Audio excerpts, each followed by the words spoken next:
Hi, everyone. My name is Johnny Hernandez from Senior Planet San Antonio. I probably have met many of you in some of the other tech lectures and workshops that I conduct. So today, in related to what we were talking about in today's topic, we're going to show you a few, introduce you really to a few different mobile health apps, let's call them, two of which already come pre-installed on most mobile devices, most smartphones, tablets, and iPads. One is the iPhone Health app. Some of you might already be using it. Some might be a little more familiar than others, and some might not be familiar with it. So we're going to introduce you to that one and the Google Fit app, which nowadays comes pre-installed onto most smartphones, most Android phones, that is. Let me go ahead and share my screen and begin our slide presentation. And then I'll be sharing the screen to my iPhone SE to show you each of the apps and some of the basic features that come along with each app. So let me make a quick adjustment here. Okay. So first, we're going to talk about the iPhone Health app. With the iPhone Health app, this automatically is already pre-installed onto most iPhones and iPads. It's an app that you can that tracks a lot of different things, activities. It has a step tracker that can measure and track your walking and even measure your running distance, or walking or running distance. It can measure things like flights climbed. And what's great about the iPhone Health app is that it seamlessly integrates with your Apple Watch. So if you have an Apple Watch that tracks a lot of that information, all of that data will be saved into your iPhone Health app. Now, it's really easy to set up. As I mentioned, this is an app that's already pre-installed onto your iPhone and iPads. And it just takes a matter of a few steps to set up the app. What's another great feature of the iPhone Health app is that it has what's called a medical ID, which allows you to include as much information as you feel comfortable sharing with others, especially first-time responders. And we're going to show you a little bit more about the medical ID and how to set that up. And then we're going to talk about the Google Fit app. All right. Now I'll show you a quick demo on the Google Fit app and demonstrate some of the different features that it includes. This app in particular is compatible with Android and iOS phones. So it comes pre-installed on most Android phones, but if you don't already have it pre-installed onto your phone, you can easily install it, download it from the Google Play Store. And if you have an iPhone and you prefer to use the Google Fit app over the Apple Health app, then you can certainly download it from the Apple App Store as well. Again, this app, very similar to the Apple iPhone or the iPhone Health app. It can track your steps. It has what is called Move Minutes. It can track you can earn heart points for the activities that you do that increase your heart rate at a healthy level, of course. And then it even has other features like a sleep tracker and many other features. I would say that at first look at each of these apps, it might be a little overwhelming. There's a lot of different features, but honestly, you really don't have to use every single feature from the app. Just use as much as what you're comfortable with. Another great thing about both of these apps is that they're very, very compatible with other mobile health apps.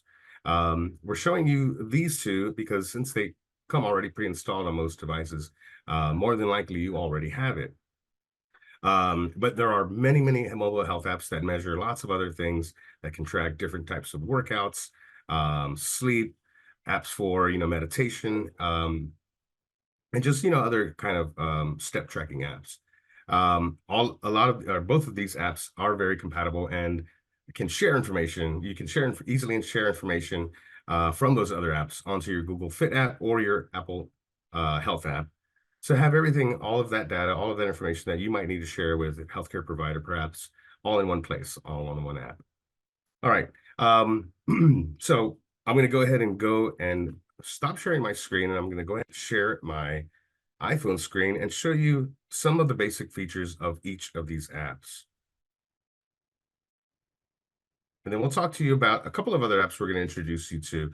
If we had a lot of time on our hands, we would go into more detail on all four of these apps and maybe even try to show you some more, but do explore some of the other mobile health apps that are available on the Apple App Store or in the Google Play Store.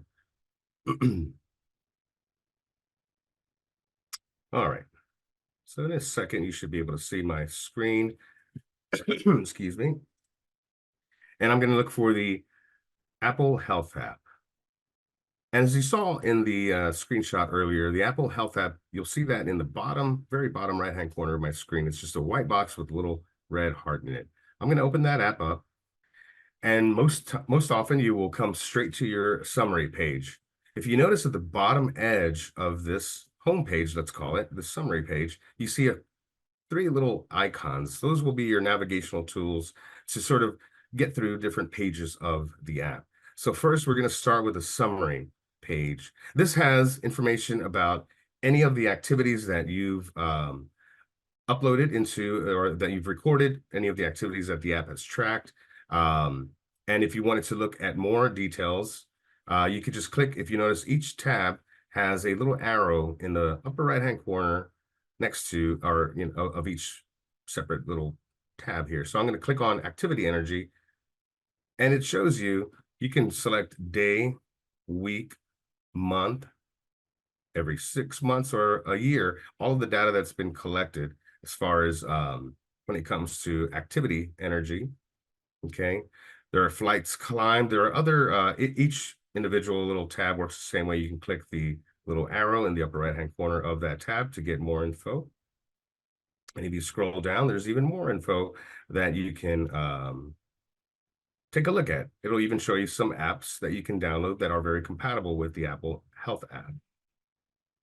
Okay. Now, if we were to click on the little sharing icon, and like I tell you, these apps can be a little overwhelming, but just take your time to explore each app, try out each feature, and do note that you don't have to use every single feature or input data into every single area of the Apple Health app or the Google Fit app if you don't want to.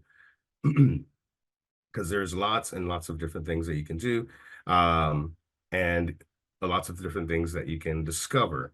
So under Get More from the Health app, you could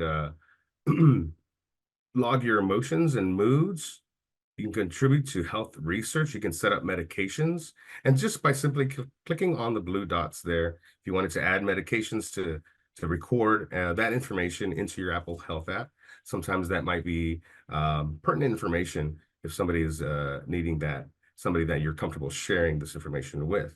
So you would just click on add medication and then follow the steps to continue adding that medication. You can even take a picture of the pill bottle to add the information needed in order to upload that kind of data. So the same goes for all of these other little sections that you can explore. There's even articles and other things that you can read as well, and apps that work well with the Apple Health app. If I click on sharing, the sharing little icon down below on your navigational bar allows you to share information from this app with others. You can share it with people that you know and trust. You can share it with your doctor, and you'll see tabs that you can click on, little buttons you can click on to share with someone, ask someone to share information with you, or you can share with your doctor. And just by clicking on these areas and following the prompts. If I had enough time, we would go into more detail, but we do often offer workshops that go into a lot more detail about the Apple Health app and the Google Fit app. So do look out for those on our website. All right, let's take a look at Browse. That tab will take you to an area of the Apple Health app where you can take a look at different categories of information that you have entered about yourself. So for instance, activity, this will show you information that has been recorded by the Health app and information that you've added yourself. I haven't added too much information myself, so you can see that it says no data available on some of these different categories. But once you do, you'll start seeing that information listed above. Let me go back, and there are other areas that you can browse, like body measurements, perhaps. Okay. Let's say you wanted to add your body fat percentage. Then you would click there. That little arrow is usually an indication of where you can get more information or go to the next step to fill anything out that needs to be uploaded. In the upper right-hand corner, you'll notice after I clicked on, let me go back one more time. After I clicked on body fat percentage, it takes me to this page, and in the upper right-hand corner, I can add data and start adding the information that I need to add to this portion of the Health app. So you can do that with a lot of the different areas that you see here. Let me go back to the list where we under browse and under health categories, and you could just go through each of these different categories to see what you can add and record to have on this mobile health app, the Apple Health app. I'm going to go back to summary. If there's anything, and let me scroll all the way to the top. All right. Now you'll notice at the very top of the summary page, you see the little initials JH. Well, that stands for Johnny Hernandez. You'll see your initials there, and that's how you can get to your profile by clicking on that, and you can add a profile picture instead of your initials. Here's where you can take a look at some of the different information that you've uploaded into your Apple Health app, like basic information, health details, name, birth date, and other things. Anything that's not set, you can easily click and add the information there. Let me go back to my profile page. But what I want to point out really quick before we go into the Google Fit app is the medical ID. The medical ID is a feature that is unique to the Apple Health app. And this allows you to enter information that you feel would be necessary to share, especially with first responders. Let's say you were in a situation where you were incapacitated and first responders needed to know maybe your medication allergies or other conditions that you might have before they, so they can assess you properly. Well, they can access your medical ID and get whatever information that you entered yourself. So enter what you feel comfortable sharing with first responders or others. Within the medical ID, you can also add emergency contacts. Now, if that medical ID is accessed, and how first responders access that, sorry about that, is even if your phone is locked on the lock screen, they can tap on emergency. The word emergency is always at the bottom left-hand corner, I believe, on an iPhone locked screen. They can tap on emergency and access the information that you've entered here so that they can better assess you. When that is done, your emergency contacts, whoever you've included in here, will be contacted with your location and the fact that 911 had to have been called. You can edit your medical ID by just clicking on edit and adding or changing any information, or adding or taking away information that is included in the medical ID. All right, you could delete the medical ID and then start over if you want to, but it is a good tool and a good resource to have in case of emergencies. I'm going to go back to profile, and what I want to do now is close the app out and talk about the Google Fit app. What we're going to be sharing with you in the chat room, by the way, folks, is a sort of a one-page PDF file. I'm not sure if it's already in there, but it will be, that shows you, and it has a very helpful QR code, or QR code that you can scan on this handout that will give you more information about each of these apps and the other two that I'm going to introduce you to really quick. Okay.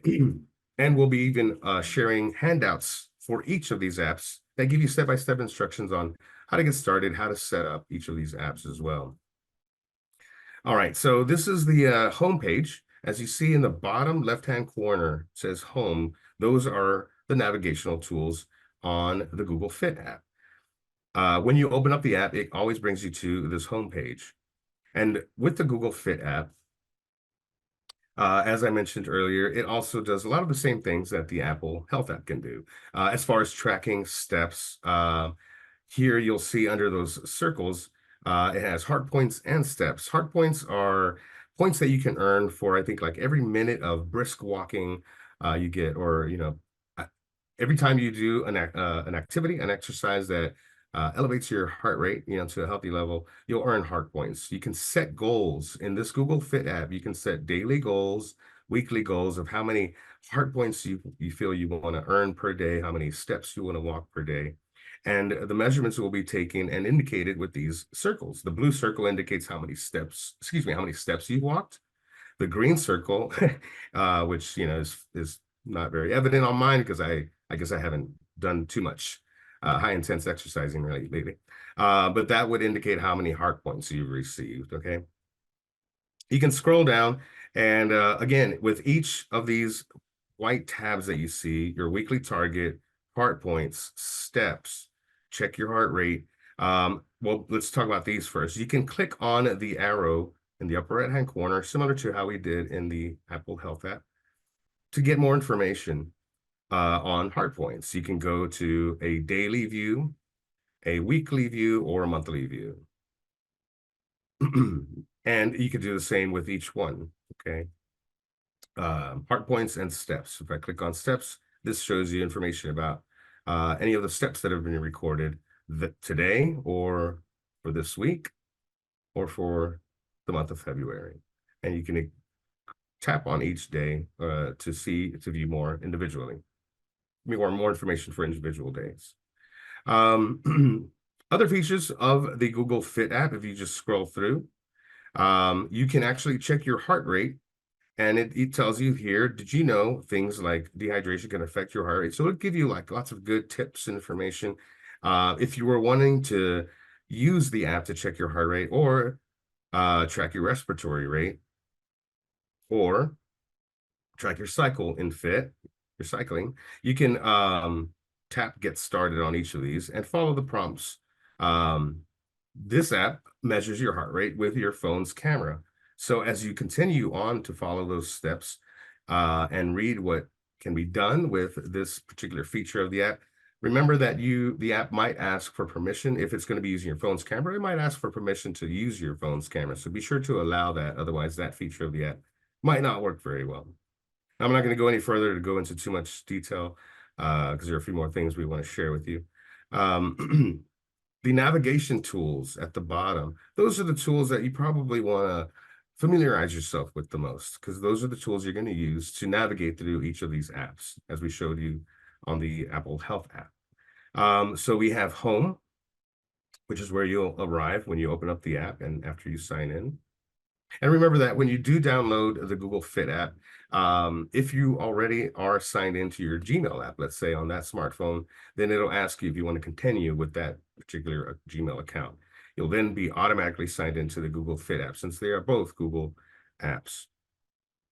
So the next icon over is the journal feature. Now, this is something I think that might be unique to the Google Fit app. The journal is an area on the Google Fit app that allows you to add different things. And you notice the plus sign in the bottom right-hand corner, the iconic Google plus sign we see in Gmail and other places. If you click there, it'll give you a few different things that you might want to add. Let's say you wanted to add some activity to your journal. You would click where it says Add Activity. You can give your activity a title, like walking. I'm going to put here dog walking. And the activity is it's walking, but you can tap there and select what other activities, this activity you're recording may pertain to that you're adding to your journal. In my case, it's walking. So let's say I did that today. I don't think I would have walked the dogs for an hour.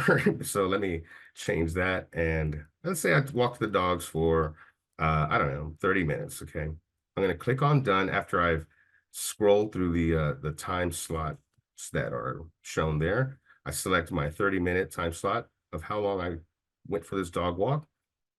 You can add distance if you know how many miles you walked within those 30 miles. You can add calories that you might have burned and steps. But you can add all that, after you do the dog walk and you count the steps that it took that day, so on and so forth. So I'm just going to leave it at that for right now, but you can always add that information later. I'm going to click on save, and now it will appear under journal. And anything else, any other activities, or let's say you add a period, sleep, weight, any of those activities that you add will then be listed under journal. Now, the next icon over here, let me make, okay. The next icon is the browse icon, very similar to the iPhone Health app we showed you. The icon in the bottom right-hand corner was the browse icon, right? So this icon here, it shows you some of the different areas of the Google Fit app that you can go to review anything that's been recorded or manually entered by you. So we have different categories under browse, like activity, body measurements, vitals, nutrition, sleep, and cycle tracking. If I were to click on, let's say, vitals, you'll notice that there is a plus sign up on top. You can click there to add any information about vitals that you want to add to this section of the app, like heart rate, blood pressure, respiratory rate, and so on. You would just click whatever vital you want to enter, add the information that it asks, and then click on save in the upper right-hand corner. Okay. Now remember, we to get started on using this app to check your heart rate or your respiratory rate, just be sure to click get started first and go through the prompts, whatever steps are involved into getting that started, that feature started. Okay, let me go back to browse. And so, yeah, these are the different categories you can click on by just clicking on the little arrow on the right.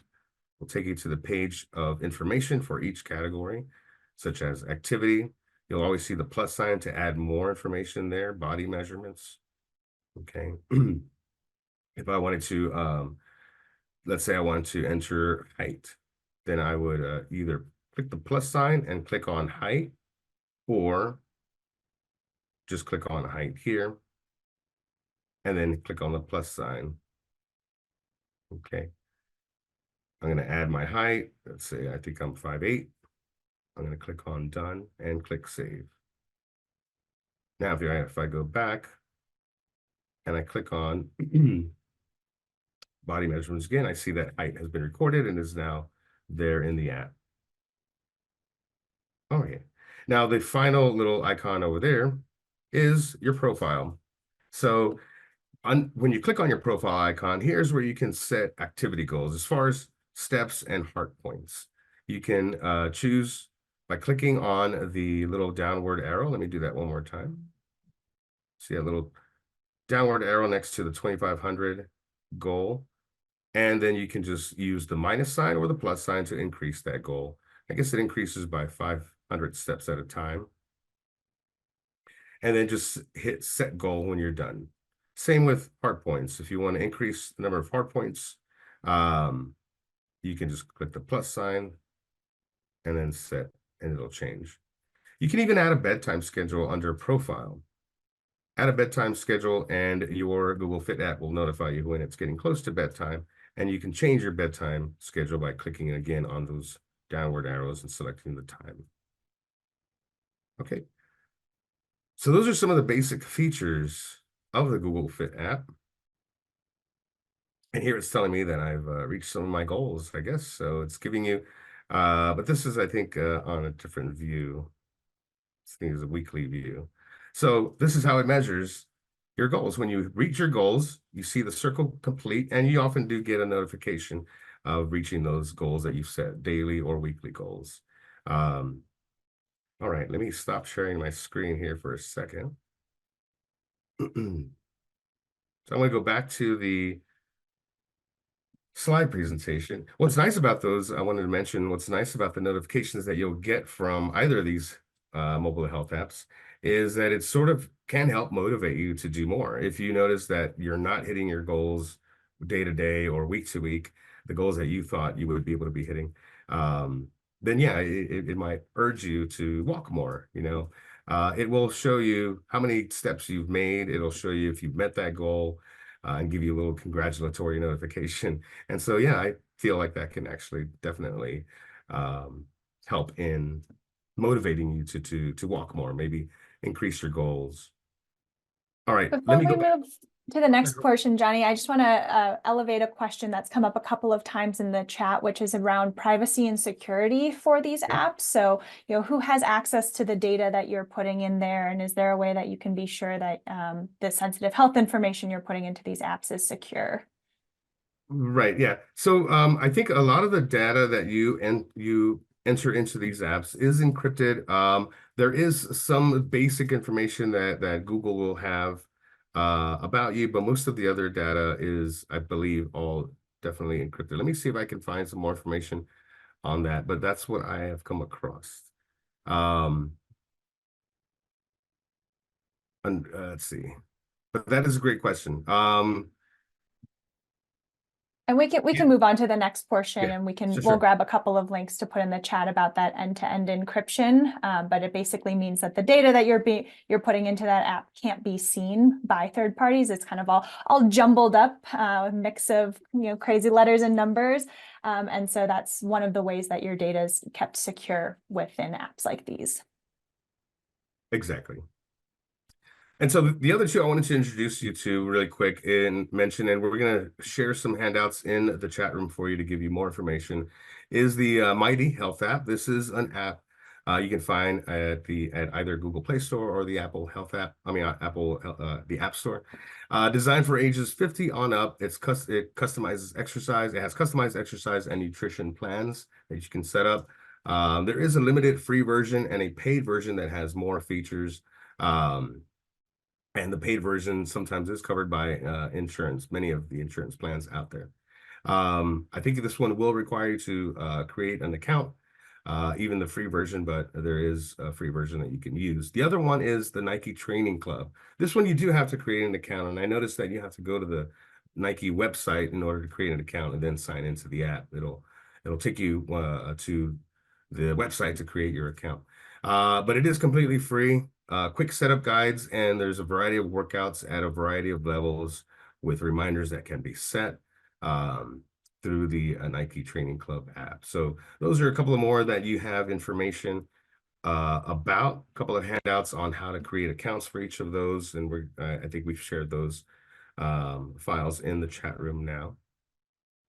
All right, so then let's see. I guess we should go on to, now that I've mentioned and we've learned a little bit about some of these apps, right? We gave you kind of an overview feature of the Google Fit app and the Apple Health app. We want to see what you think about each of these.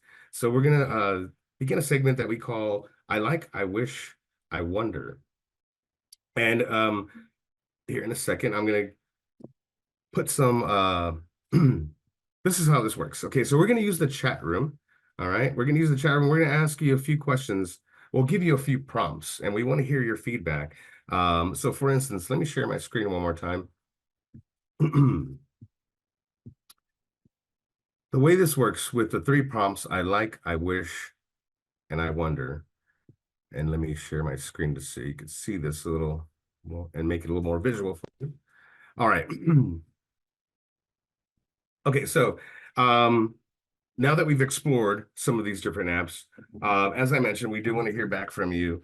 In the spirit of trying new things, we thought you might give your feedback using these three prompts that you see now. So the I like, let's start with that one. You can finish the sentence with what you like best about either the Google Fit app or the Apple Health app. What features did you see that you liked in the app? What was pleasing? What might convince you to download the app to try it yourself?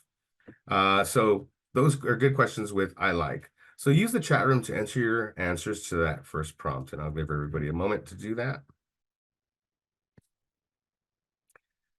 All right. And then with the I wish, you can finish this sentence with what you liked best. Oh, I'm sorry. Fill in this space, or this is a space to offer constructive feedback or share things that you did not like as much about the app that we demonstrated or either one of the apps that we demonstrated. Perhaps like, what did you wish you had seen as a feature that the app offers? Maybe there's a feature you're thinking about that the app isn't offering. What seemed to be missing? Or maybe what seemed to be designed poorly, you thought, and what could be improved. So that's under the I wish prompt, if you could fill in those blanks with those thoughts. And then finally, the I wonder. Share with us what questions you might still be exploring with either of the apps that we demoed. You know, like what is still unclear to you? What are some ideas that you have to make the app better for you or for maybe older adults in general? Okay. Like, I wonder if the app could do this. Wouldn't this be beneficial? Let us know your thoughts. So you could just place I wonder and then your statement into the chat room. And we're going to check to see what's coming into the chat here. I'll give everybody a moment to enter their thoughts, answers to these prompts.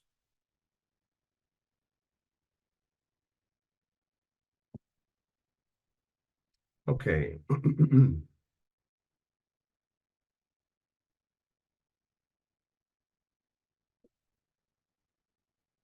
All right, let's check. I'm going to stop sharing my screen for a second.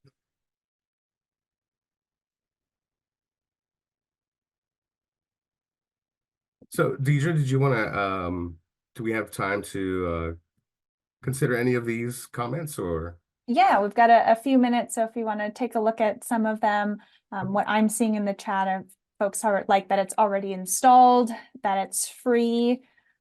Some comments about the Google Fit app is very simplistic, the layout. I'm going to keep scrolling here. Maybe we can take some time on some of these I wonders. So folks have Yeah. wondered how the iPhone health app knows the step count. I also got a previous question earlier on, do you have to carry around your phone for it to actually track all of these different things? Yeah, so I learned this recently. So the way the iPhone is able to track your steps or even distance and flights climbed, and by the way, the Google Fit app doesn't necessarily have a feature that measures flights climbed. It kind of incorporates that into your steps. But with the health app, well, with both, with smartphones in general, it has inside of our smartphones have some technology inside, something that's called an accelerometer, I think. And it's this tiny little contraption of some kind that actually helps count. It's a little piece of metal that taps on something. I picture it looking like a telegraph. I don't know, like a really tiny one. But it's an accelerometer that's built into our phones, into the technology of our smartphones. And with the app, that bit of technology in this smartphone is what tracks steps, and it can track distance, movement from a phone. And so, yes, the phone does need to be on a person's body in order for it to track steps, distance, you know, calories burned and all of that. And I saw a good question from Molly. I wonder if you can track for a relative who can't figure at the app out on their own, or maybe they're not interested in trying. I guess you could, but it would have to, the phone, of course, would have to be on them, you know, whenever they are doing any of this activity, wanting to track any of this activity. So those are great questions.